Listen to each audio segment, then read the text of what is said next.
नमस्कार मेरे dear students and viewers, आप सभी को मेरे यूट्यूब मंच पर स्वागत है।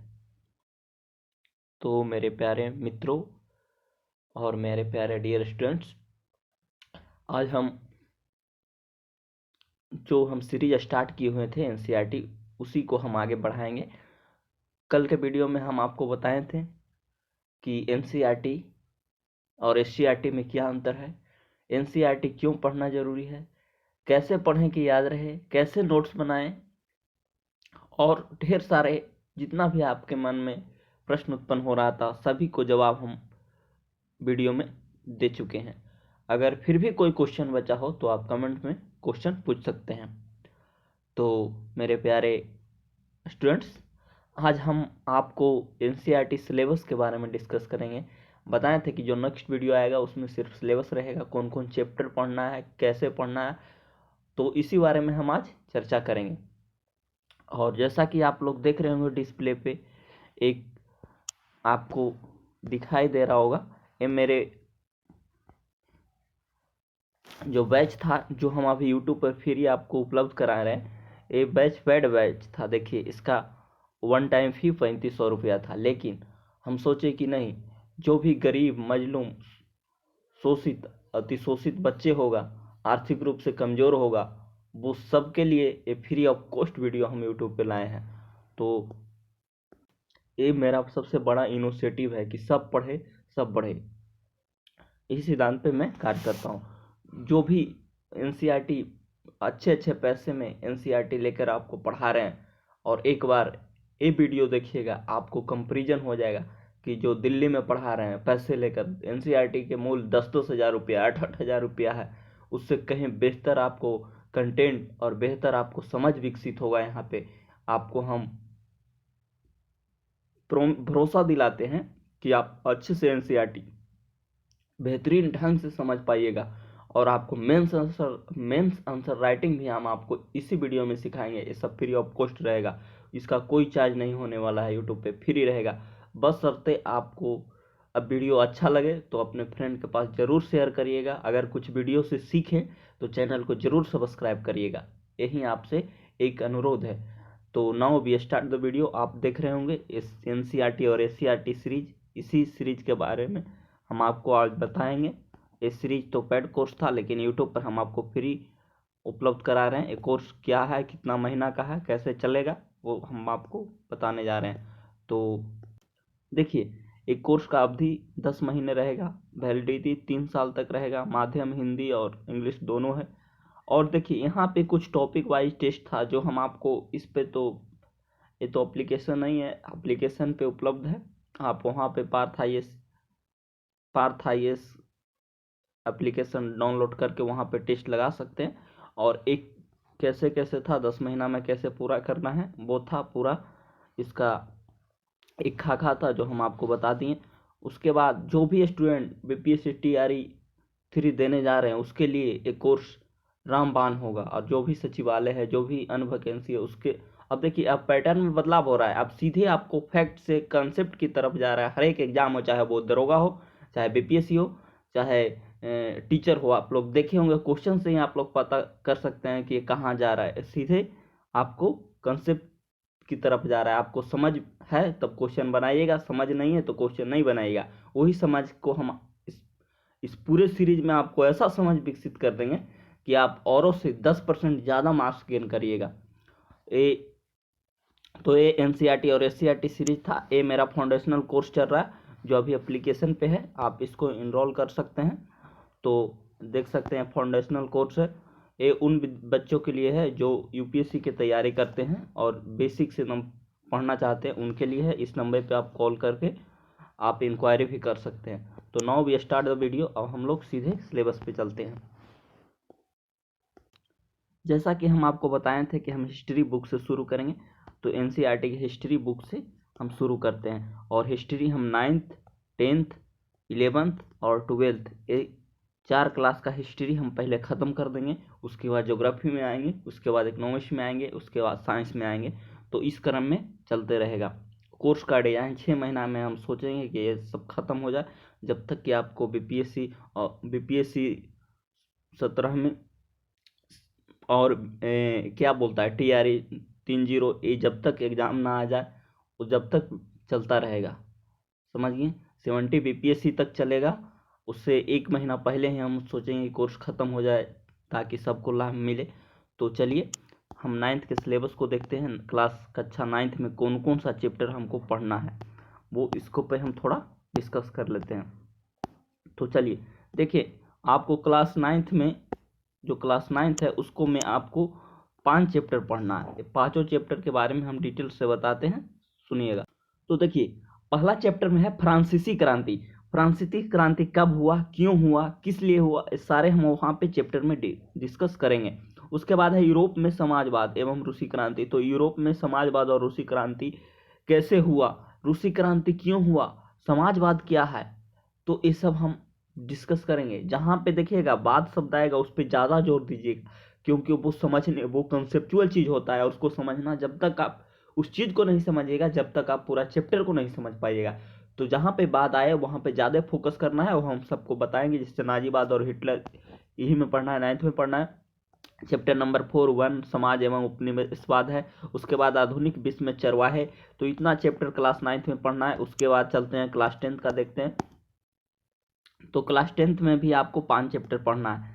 पहला है यूरोप में राष्ट्रवाद का उदय, भारत में राष्ट्रवाद, भूमंडलीकृत विश्व का बनना, औद्योगिकरण का युग, मुद्रण संस्कृति और आधुनिक दुनिया। तो ये 5 चैप्टर क्लास 9th में और 5 चैप्टर क्लास 10th में पढ़ना है। तो हम आपको बताएंगे। देखिए यहाँ भी राष्ट्रवाद है, तो जहाँ भी बात है भूमंडलीकृत यानी ग्लोबलाइजेशन, कैसे एक देश दूसरे देश को कैसे सपोर्ट करता है, कैसे वहाँ पेट्रोलियम आता है तो यहाँ से कुछ और जाता है, तो इसी को ग्लोबलाइजेशन बोलते हैं। एक जाल की तरह, बड़ एक जाल की तरह बंधना ही ग्लोबलाइजेशन है। वो हम आपको अच्छी तरह से आगे बताएंगे। उसके बाद ये तो क्लास 10th का हो गया। अब क्लास 11th पे आते हैं।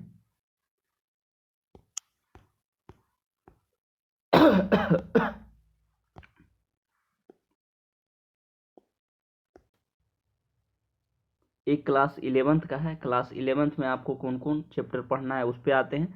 जैसे लेखन कला, शहरी जीवन, 3 महाद्वीपीय जो कहाँ कहाँ में उसका साम्राज्य फैला था, यावर साम्राज्य, 3 वर्ग, बदलती हुई संस्कृति एवं परंपराएं, मूल निवासियों का विस्थापन, जिसे मूल निवासी कहाँ विस्थापित हुआ, जैसे यहूदी कहाँ के मूल निवासी था, कहाँ के बसा, उस सारे हम आपको बताएंगे। आधुनिकरण के रास्ते पर दुनिया कैसे आज है, अगर नहीं रहता तो क्या होता, जितना भी ये प्रश्न है वो सारे हम आपको बताएंगे। उसके बाद है क्लास 12th, जो बहुत बहुत इम्पोर्टेंट है। क्लास 12th हमारे लिए बहुत इम्पोर्टेंट है, इतना इम्पोर्टेंट कि आप कह नहीं सकते हैं। तो देखिए यहाँ पे हम आपको बताते हैं कि क्या पढ़ना है। तो देखिए इसमें आपको हड़प्पा, आरंभिक जीवन और अर्थव्यवस्था, 600 ईसा पूर्व से 600 ईसा तक, आंतरिक साम्राज्य, तो ये सब चैप्टर है क्लास 12th का। और नीचे है देखिएगा सांस्कृतिक विकास, यात्रियों के नज़रिए, किस यात्री ने किस नज़रिए से देखा, ये हम आपको प्राचीन से मॉडर्न तक बताएंगे। उसके बाद है भक्ति सूफी संत, जिस तरह से साधु संत होता है उसी तरह मुसलमान में सूफी संत होता है। उसके बाद है विजयनगर, अभी विजयनगर हम्पी है जिसका राजधानी, यहाँ पे क्या हुआ था, यहाँ के राजा कौन थे, कृष्णदेव राय ने अपने जीवन काल में क्या क्या काम किए। तो ये सारे हम आपको बताएंगे, सारे कंसेप्ट बताएंगे, जिससे आपको फैक्ट आप रूपी याद हो जाएगा। उसके बाद चलते हैं कृषि समाज और मुगल साम्राज्य। तो मुगल साम्राज्य और कृषि समाज में मुगल साम्राज्य क्या था, कृषि समाज क्या है, ये सब बताएंगे। 16वीं 17वीं शताब्दी की सब बात है। उसके बाद है उपनिवेशवाद और देहात, 1857 की क्रांति, मेंस के लिए इंपॉर्टेंट टॉपिक है। महात्मा गांधी और राष्ट्रीय आंदोलन, संविधान का निर्माण, यानी 12 चैप्टर। आपको क्लास 12th में कितना चैप्टर पढ़ना है, 12। तो प्यारे व्यूअर्स एंड स्टूडेंट्स, आप लोग देख चुके हैं कि क्लास 9th में कितना चैप्टर पढ़ना है, 5। क्लास 10th में कितना चैप्टर, 5। क्लास 11th में 7 और क्लास 12th में 12। सब मिला के कितना चैप्टर हुआ वो आप हमको बताइए, 12।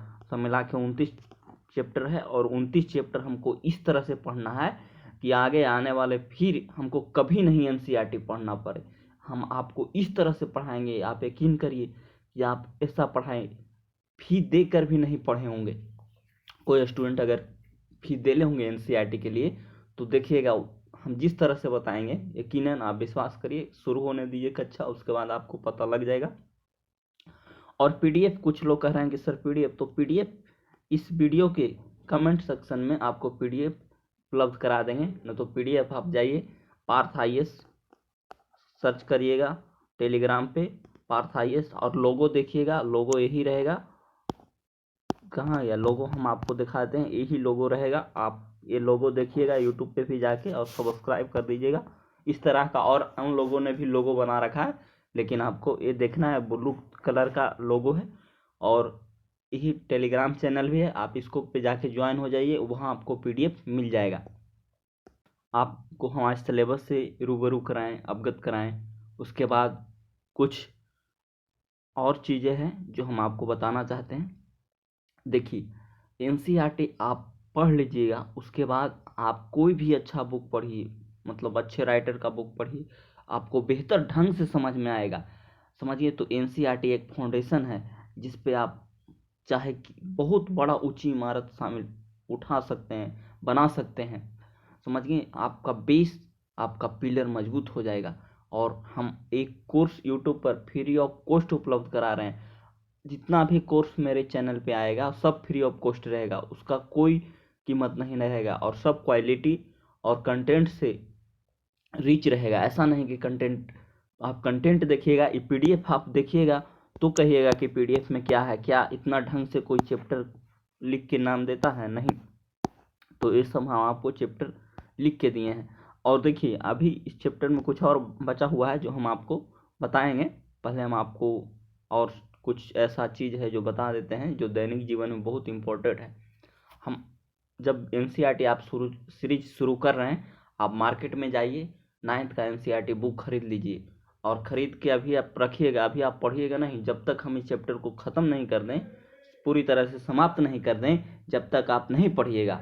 तो ठीक, हम बोलेंगे कि अब चैप्टर ख़त्म हो गया, आप बुक निकालिए, आप पढ़िए, अंडरलाइन करिए, एक बार पढ़िए, 2 बार पढ़िए, और तीसरा बार जब अंडरलाइन करिए तो आप हाइलाइटर से अंडरलाइन करिए, और वही चीज़ को अंडरलाइन करिए जो आपको याद नहीं हो। ये ना कि सब कर लगे, सबको अंडरलाइन कर दिए तो पूरा किताब ही अंडरलाइन हो जाएगा, उसका फिर कोई औचित्य नहीं रहेगा। तो हम यही आपको बताना चाह रहे थे। और चलिए कुछ और बचा है जिसको हम आपको डिस्कस कर देते हैं। ये वर्ल्ड का मैप है, पूरा वर्ल्ड का मैप है। आप जाइएगा मार्केट में, बोलिएगा कि एक वर्ल्ड का मैप चाहिए, ब्लैंक मैप, उसको ले लीजिएगा। और जब हम विश्व स्टार्ट करने जा रहे हैं, देखिए कोई भी हिस्ट्री को अगर आपको विश्व, मतलब कोई इंडियन हिस्ट्री पढ़िए, आपको विश्व अच्छा नहीं है तो आपको इंडियन हिस्ट्री पूरे कंसेप्ट के साथ क्लियर नहीं होगा। इसीलिए हम विश्व इतिहास से शुरू कर रहे हैं कक्षा, कि आपको पूरा कंसेप्ट क्लियर होते जाए। तो देखिए ब्लैक मैप लेना है और कुछ नहीं करना है। इसको मैं पहले एशिया महादेश कहाँ पे था, यूरोप महादेश कहाँ पे है, अफ्रीका कहाँ पे है, उत्तरी अमेरिका कहाँ पे है, दक्षिणी अमेरिका कहाँ पे है, अंटार्कटिका कहाँ पे है, आर्कटिका कहाँ पे है, ऑस्ट्रेलिया कहाँ पे है, ये सब आप पहले देखिएगा। जब आपको ये सब क्लियर रहेगा, विजुअल रहेगा, तो आपको ज़्यादा समझ में आएगा। जैसे आप किसी गांव में नाम सुने होंगे कि वो फलना गांव में यहाँ पे मंदिर है, तो आप जब तक नहीं देखते हैं, जब तक आपको पूरा कंसेप्ट क्लियर नहीं होता है कि हाँ यहाँ पे मंदिर है, अगर देख लिए तो वो आपको ज़्यादा दिन तक याद रहता है। तो हम हिस्ट्री आपको मैप के थ्रू पढ़ाएंगे, ऐसा पढ़ाएंगे कि आप मत कहिए। उसके बाद जैसे आप मैप पे देख लीजिएगा एक बार विजुअल तरह से, तो आपको माइंड में ज़्यादा दिन तक रहेगा, क्योंकि दिमाग है जो कोई भी चीज़ को बहुत जल्दी स्कैन करता है सचित्र के माध्यम से। आप लोग देखे होंगे जो हमारा नया एनसीएफ है, वो भी बच्चों को बोलता है आप लोग टीचर बनिएगा, तो देखिएगा वहाँ बताया गया है कि आप चित्र के माध्यम से बच्चों को समझाएं, चाहे पर्यावरण हो, चाहे साइंस हो, चाहे मैथ हो। मैथ को भी आप फिगर के माध्यम से ऐसा समझाइए कि बच्चों को समझ में आ जाए। तो हम भी वही चीज़ करेंगे, आपको दैनिक जीवन से आपको अवगत कराएंगे, और दैनिक जीवन के चीज़ से जोड़कर हम आपको विश्व इतिहास और भारतीय इतिहास को अध्ययन कराएंगे। तो समझ गए। उसके बाद देखिए, जब तक आप किसी को सामने से नहीं देखिएगा तो आप फिर उतना दिन तक आपको याद नहीं रहेगा। तो हम आपको सामने से वर्ल्ड को दिखाएंगे, कौन देश कहाँ पे है, कौन महादेश कहाँ पे है। तो एक काम आप आज जाइएगा, मैप खरीदिएगा, एक काम करिएगा, उसके बाद हम आगे आपको कैसे कैसे करना है वो बताएंगे। उसके बाद देखिए, उसके बाद आपको देखिए यहाँ पे एक कोर्स विजुअल हो रहा होगा, इसको हम बारे में भी बता देते हैं। ये मेरा लोगो है। देखिए यहाँ पे हम आपको बताते हैं बीपीएससी पीटी प्रीवियस ईयर को हम भी सोल्व कराएंगे। ए प्रीवियस ईयर उनके लिए इम्पोर्टेंट होगा जो बीपीएससी एग्जाम तो दे रहे हैं, समझिए, जो एग्जाम दे रहे हैं और जो बीपीएससी टीचर देने वाले हैं, यानी 17वीं बीपीएससी जो देंगे और जो बीपीएससी टीआरई टीचर 3.0 देंगे, ये दोनों के लिए बहुत इम्पोर्टेंट है। एक कुछ ही दिन बाद हमारे यूट्यूब चैनल पर ये भी शुरू हो जाएगा। तो आप प्लीज़ चैनल को सब्सक्राइब जरूर कर लीजिएगा, क्योंकि इतना अच्छा अच्छा मटेरियल आपको अन्य चैनल पे नहीं मिलेगा, ये ट्रस्ट करिए। चलिए, एक मैप हम आपको, एक होमवर्क आज और देते हैं। देखिए, ये वर्ल्ड का ब्लैक मैप है। यहाँ पे आपको यही मैप आपको खरीदना है और पहले तो करना है कौन महादेश कहाँ पे है उसको अंकित करना है। और दूसरी बात, कुछ देश है जो उसके याद किए बिना आपको वर्ल्ड हिस्ट्री समझना मुश्किल ही नहीं, नामुमकिन है। वो देश है, वो इम्पोर्टेंट देश है, उसका लोकेशन हर हाल में आपको दिमाग में बैठे रहना चाहिए। जैसे रूस कहाँ है, एक मिनट हम आपको बताते हैं यहाँ पे। जैसे रूस कहाँ है तो रूस ए है। उसके बाद जापान कहाँ है तो जापान ए है। उसके बाद चीन कहाँ है, ए है। उसके बाद इंडिया तो आप लोग जान होंगे। और इधर कुछ देश है उसको आपको ए इटली है, जो देख रहे होंगे इस तरह का आकार में है, ए इटली है, समझिए। उसके बाद यहाँ पे पुर्तगाल है और पुर्तगाल के सटले स्पेन है और ए इंग्लैंड है। तो ये सब देश को हम वाकिफ कराएंगे। उसके बाद देखिए, उसके बाद इंग्लैंड के नीचे फ्रांस है और फ्रांस के लगले कौन है, जर्मनी है। और जर्मनी के नीचे कौन है, स्विट्जरलैंड है। और स्विट्जरलैंड के नीचे कौन है, ऑस्ट्रिया है। तो एक क्रम आप लोग मैप पे जाके देखिएगा। ऐसे हम पीडीएफ लोड कर देंगे, पीडीएफ से भी आप पढ़ सकते हैं। तो ये देखिएगा, एक कनाडा है, यूएसए है, मेक्सिको है, ये ब्राजील होगा, पेरू होगा। तो ये सब को नहीं देखना है, लेकिन जो हम आपको दे दिए हैं मैप में उसको देखना है, क्योंकि वर्ल्ड हिस्ट्री के लिए वो लोकेशन बहुत इंपॉर्टेंट होता है। क्यों होता है, जैसे हम आपको एक एग्जांपल के थ्रू बताते हैं क्यों इंपॉर्टेंट है। देखिए, एक छोटा सा देश जापान है जो कभी इतना बड़ा देश रसिया को हरा देता है युद्ध में, समझिए। तो इस कभी भी कुछ हो सकता है। देखिए, चाइना है, उस समय चाइना इतना शक्तिशाली नहीं है। आज समझो कि चाइना पूरे वर्ल्ड को नाको चना चबा के रखा है। समझिए कि वो अपना हथियार बढ़ा लिया, वो अपना सैन्य शक्ति बढ़ा लिया, सारे शक्ति चाइना बढ़ा लिया, वो अमेरिका को अब आप आंख दिखा रहा है। तो एक छोटा सा देश जापान था जो उस समय रसिया को हरा देता है। और ये सब देश है जो यूरोप में बहुत, यूरोप के पूर्ण जागरण में बहुत महत्वपूर्ण भूमिका निभाया है। वो हम आपको बताएंगे क्यों, कैसे निभाया है। फर्स्ट ऑफ ऑल आपको यहाँ पे देखना है, ये सब लोकेशन देखना है और कुछ नहीं देखिएगा, लोकेशन देखना है। तो हम वीडियो ज़्यादा लंबा नहीं करेंगे, मेरा मकसद ही होता है कि वीडियो को 20 मिनट के अंदर ही ख़त्म करें, क्योंकि छोटा वीडियो अट्रैक्टिव वीडियो होता है और ज़्यादा आपको समझ में आता है।